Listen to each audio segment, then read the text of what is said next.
Yego nta muhanuzi wemerwa iwabo, gusa igihe kimwe kiragera umuhanuzi akagaragara nk'uko Kizito yagaragaye, nk'uko Idamange yagaragaye, nk'uko Jay Polly yagaragaye.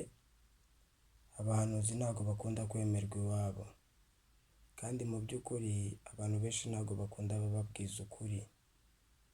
Abantu benshi bakunda abababeshya, abantu benshi bakunda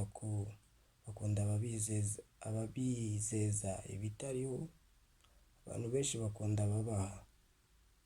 Ariko se ndibaza, ukuri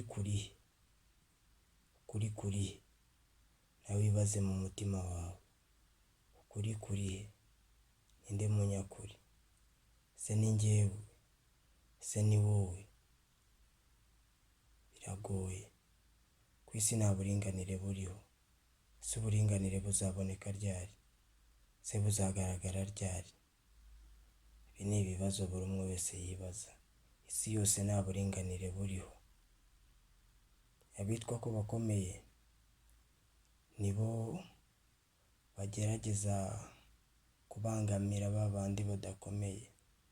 Nk'aho twabanye neza mu rukundo, ukomeye agafasha udakomeye, ariko abitwa ko bakomeye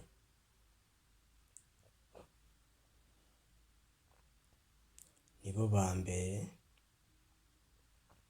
barenganya ikiremwamuntu, uhereye kuri cya kindi cyo hasi. Ibyo byubahiro by'isi abantu bishyiriraho ntacyo bimaze, ahubwo icyubahiro kiri mu mutima wawe n'Imana yawe. Murakoze.